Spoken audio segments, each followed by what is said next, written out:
आप देख रहे हैं न्यूज दर्पण भारती, हमेशा सच के साथ। 31 अगस्त तक नहीं देनी पड़ेगी ME, home loan, personal loan, वाहन कर्ज की ईएमआई चुका रहे लोगों को आरबीआई ने दी बड़ी राहत। होम लोन, पर्सनल लोन, वाहन कर्ज की ईएमआई चुका रहे लोगों के लिए आरबीआई ने फिर राहत दी है। अब जून, जुलाई और अगस्त की अपनी एमई चाहे तो होल्ड कर सकते हैं। आज प्रेस कॉन्फ्रेंस के दौरान आरबीआई गवर्नर शक्तिकांत दास ने कहा कि लॉकडाउन बढ़ने से मोरेटोरियम और दूसरी राहतें 3 महीने तक और बढ़ाई जा रही है। अब ईएमआई देने पर राहत 1 जून से 31 अगस्त तक के लिए बढ़ाई जा रही है।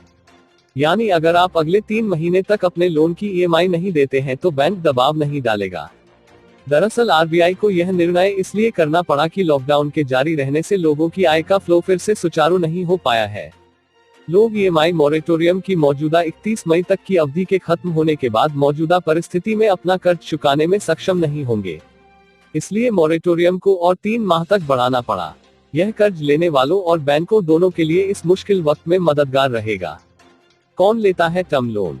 टर्म लोन लोगों के घर खरीदने, कार खरीदने या दूसरी जरूरतों को पूरा करता है। ऐसे लोग इन जरूरतों को पूरा करने लिए बैंकों से कर्ज लेते हैं। छोटी फर्मों को भी अपना कारोबार बढ़ाने के लिए अक्सर कर्ज की जरूरत पड़ती है। अपनी जरूरत के हिसाब से इसे छोटी या लंबी अवधि के लिए कोई ले सकता है। मोराटोरियम का क्या है? मोराटोरियम उस अवधि को कहते हैं जिस दौरान आपको लिए गए कर्ज पर ईएमआई का भुगतान नहीं करना पड़ता है। इस अवधि को ईएमआई हॉलिडे के रूप में भी जाना जाता है। आमतौर पर ऐसे ब्रेक की पेशकश इसलिए की जाती है ताकि अस्थायी वित्तीय कठिनाइयों का सामना करने वाले व्यक्तियों को इससे उबरने में मदद मिले। 27 मार्च को घोषित किया था विकल्प। भारतीय रिजर्व बैंक आरबीआई ने 27 मार्च को बैंकों व वित्तीय संस्थानों को 1 मार्च 2020 तक बकाया सभी टर्म लोन्स लेने वालों को एमई के भुगतान पर 3 माह का मोरेटोरियम उपलब्ध कराने को कहा था। इस विकल्प में ग्राहक मार्च, अप्रैल और मई माह की अपनी एमई चाहे तो होल्ड कर सकते हैं।